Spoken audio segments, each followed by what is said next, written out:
Good afternoon, my name is Firefighter Joe. I'm with the Manchester Volunteer Fire Department. Today we're going to go over Manchester's Engine 4.3. It's one of our two engines here at Station 4. And just want to give you a quick walk around, go over some stuff for this year's fire prevention.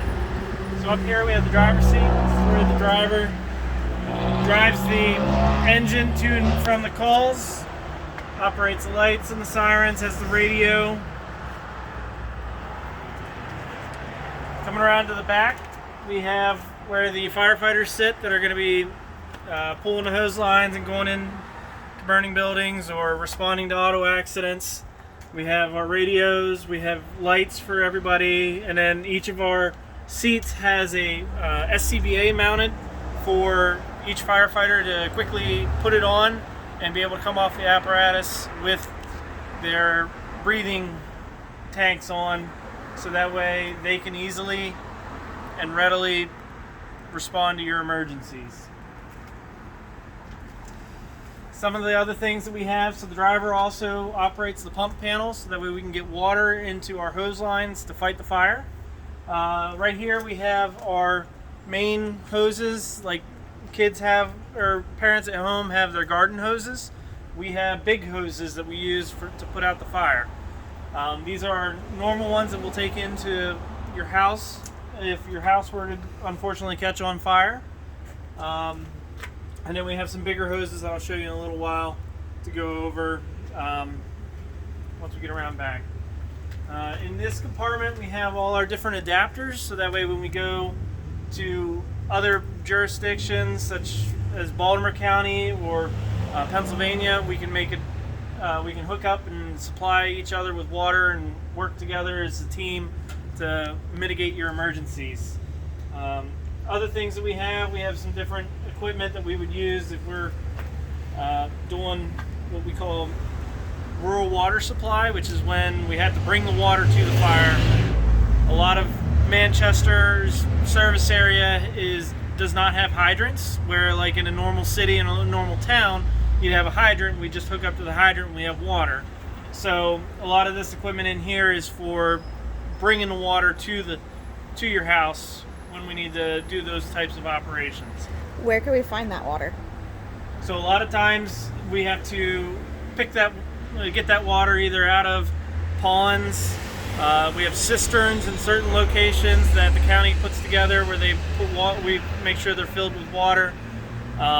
So we would have an engine go to one of those locations and they would pull the water out of the tank or out of the pond and then fill up what we have tankers, and those tankers would bring the water to the house, and then we would work from that.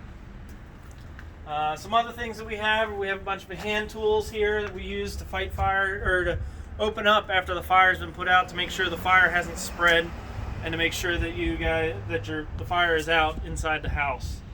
And then we also have lights, because a lot of times we have to turn the power off to your house and we have to turn off all the electricity, so that way it's safe for us to go in and fight fire, or to do overhaul, which is when we make sure all the fire is actually out.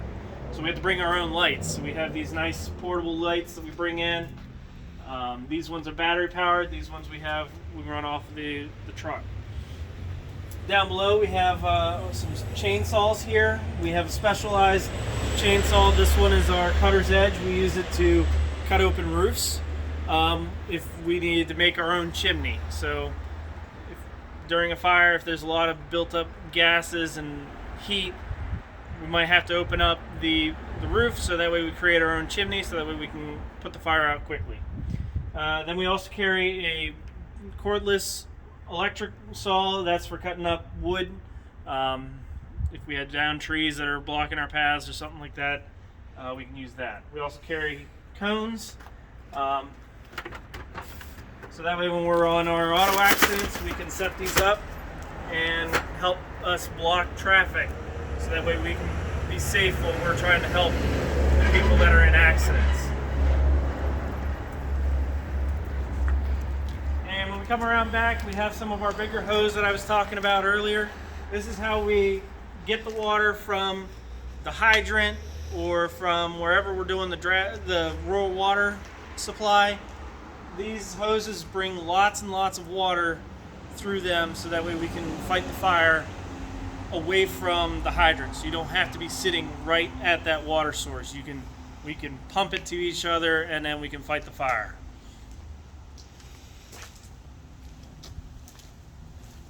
So everybody, a lot of parents have these at home. These are ladders.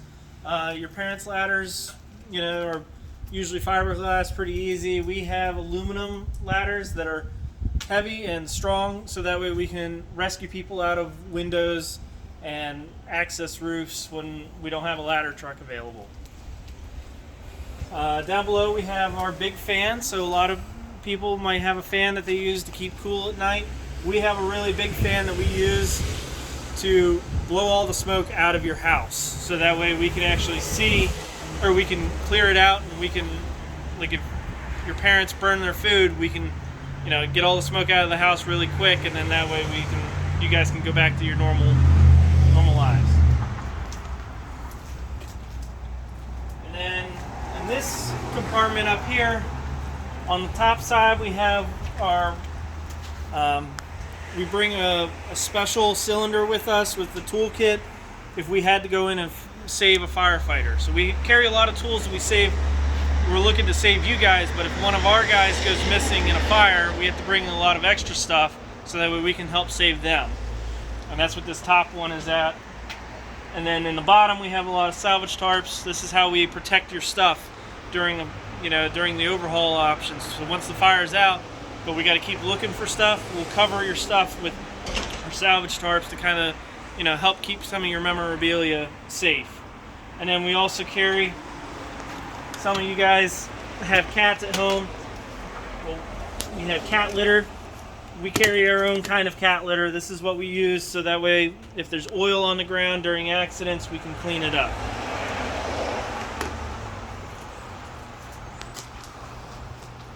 And then this is just another side, so you can see the engine in here.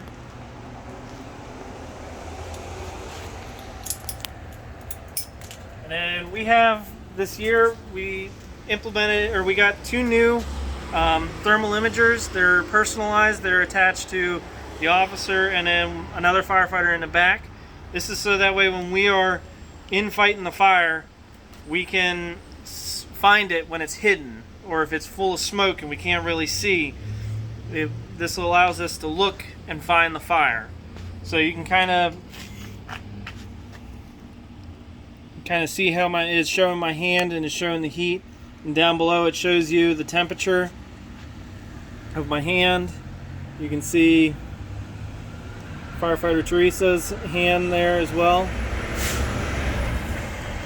So this allows us another option in order to help find the fire and do the least amount of damage, but also be the most efficient in putting out the fire.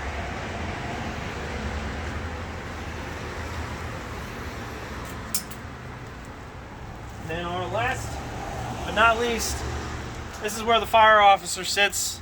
We have lieutenants, captains, chiefs, and this is where they would sit in order to respond to all the emergencies. They run the incident, or they're in charge of this engine, the crew on this engine during an incident, and they may even be establishing the incident command once we get there. So they're in charge. The incident commander is in charge of the incident, making sure the fire goes out and all the different aspects of the incident are taken care of. Up above we have our computer terminal, which shows us the different calls that are going on in the county. We have the radios, and we just have our booklet that has different forms that we might need if we're helping citizens.